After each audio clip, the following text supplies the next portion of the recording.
Assalamualaikum warahmatullahi wabarakatuh. Kami dari kelompok 9 akan mempresentasikan hasil diskusi kami tentang implementasi tauhid dalam hidup bermasyarakat. Yang pertama, kita akan membahas tantangan tauhid dalam hidup bermasyarakat. Tauhid dengan serangkaian nilai yang dikandungnya mendapatkan tantangan yang cukup besar, di mana konsep tauhid tidak cukup hanya dipahami sebagai doktrin semata yang ternyata tidak mampu menjawab persoalan zaman ini.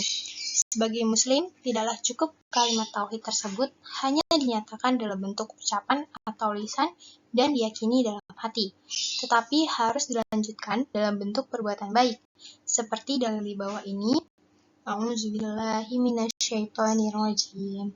Alladzina amanu wa lam yalbisu imanahum bizulmin ulaika lahumul amnu wa hum muhtadun.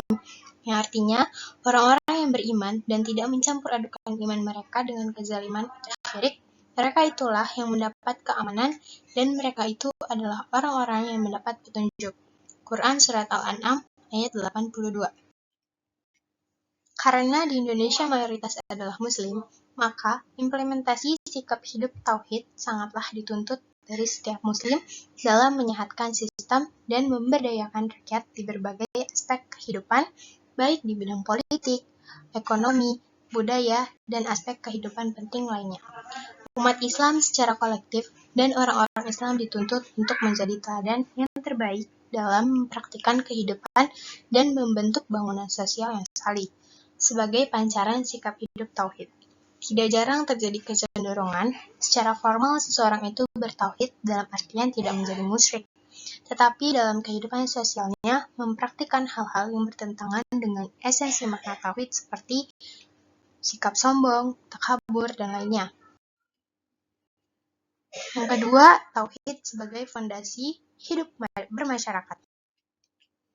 Allah Subhanahu wa Ta'ala menjanjikan keberkahan kepada masyarakat yang menjadikan tauhid sebagai landasan kehidupan mereka. Dalam Quran Surat Al-A'raf ayat 96, A'udzubillahi minasyaitonirrajim. Walau anna ahlal qura amanu wattaqaw lafatahna 'alaihim barakatin minas samaa'i wal ardi walakin kadzabu fa'akhadnahum bima kanu yaksibun. Yang artinya, jikalau sekiranya penduduk negeri beriman dan bertakwa, pastilah kami akan melimpahkan kepada mereka berkah dari langit dan bumi. Tetapi mereka mendustakan ayat-ayat kami itu, maka kami siksa mereka disebabkan perbuatannya. Secara umum, kemajuan suatu masyarakat meliputi dua hal, kemajuan materi dan kemajuan non-materi. Namun, demikian yang menjadi dasar utamanya adalah kemajuan non-materi, yaitu yang berkenaan dengan sikap, perilaku, tata moral, termasuk yang terutama adalah keimanan atau tauhid masyarakat yang bersangkutan. Kemajuan materi tanpa diimbangi dengan kemajuan keimanan dan moralitas akan membawa bencana. Yang ketiga, ciri-ciri masyarakat yang bertauhid.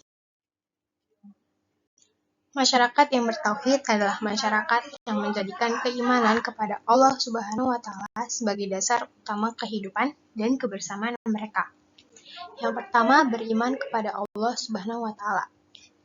Masyarakat terdekat dalam persaudaraan satu iman atau ukhuwah Islamiyah. Keimanan ini menjadi dasar hidup bersama, menjadi perekat persaudaraan dan kepedulian sosial.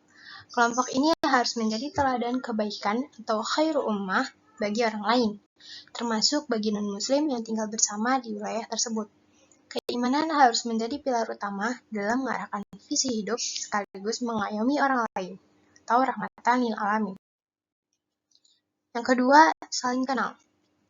Antar anggota masyarakat harus saling kenal atau satu sama lain. Bukan sekadar kenal, tetapi akrab atau intens berkomunikasi sehingga tercermin interaksi yang positif antara warga, saling menghormati dan saling mengapresiasi. Tampak di dalamnya budaya toleransi dan saling memaafkan. Yang ketiga, saling tolong-menolong. Satu sama lain saling tolong-menolong, contohnya gotong royong adalah ciri khas masyarakat Indonesia. Mereka terjalin atas dasar kesadaran, bukan kepentingan pragmatis. Yang keempat, menyeru kebaikan dan melarang kemungkaran. Satu sama lain saling menasihati dan mengingatkan. Mengajak orang lain untuk melakukan kebaikan dan menegur atau memperingatkan orang lain yang melakukan keburukan dengan cara yang baik. Mengajak bukan mengejek, merangkul bukan memukul. Yang keempat ada langkah dalam membangun masyarakat berbasis tauhid. Yang pertama, ada figur teladan. Para tokoh masyarakat harus menjadi figur teladan. Para tokoh ini harus kompak dalam satu visi. Para tokoh inilah yang bertugas merumuskan visi dan tujuan masyarakat. Kemudian, mereka mempraktikkan dalam kehidupan sehari-hari dan menjadi teladan bagi yang lain.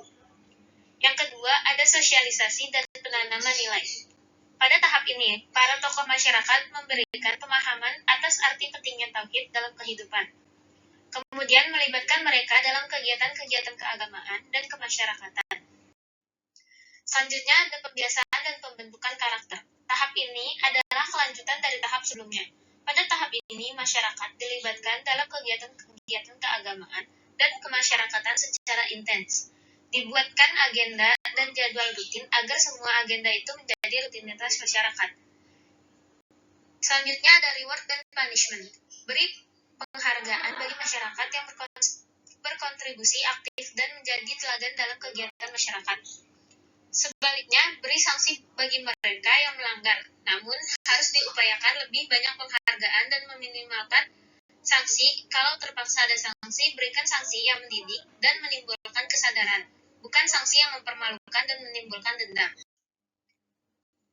Yang terakhir ada institusionalisasi kegiatan sosial. Untuk menjaga keberlangsungan tradisi yang telah dibangun, maka perlu dibuat lembaga sosial yang mewadahi dan mempresentasikan kegiatan-kegiatan itu. Lembaga ini akan menjadi simbol dan sekaligus menjaga keberlangsungan tradisi yang dibangun. Yang kelima ada profil masyarakat dengan tauhid yang kokoh.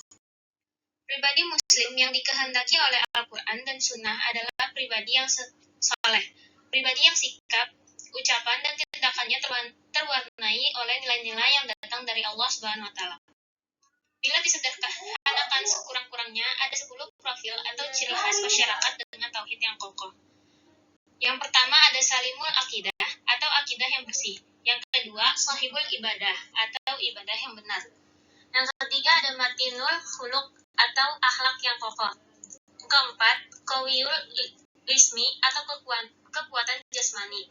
Yang kelima, mustaqoful fikri atau intelek dalam berpikir. Yang keenam, mujahadatul nafs atau berjuang melawan hawa nafsu. Yang ketujuh, harisun ala waktihi atau pandai menjaga waktu. Yang kedelapan ada munazhamun fisyunihi atau teratur dalam suatu urusan. Yang kesembilan ada qadirun alal kasbi, yaitu memiliki kemampuan usaha sendiri atau mandiri. Yang terakhir ada nafiun liqarihi atau bermanfaat bagi orang lain. Sekian presentasi dari kelompok kami, kurang lebihnya mohon maaf. Wassalamualaikum warahmatullahi wabarakatuh.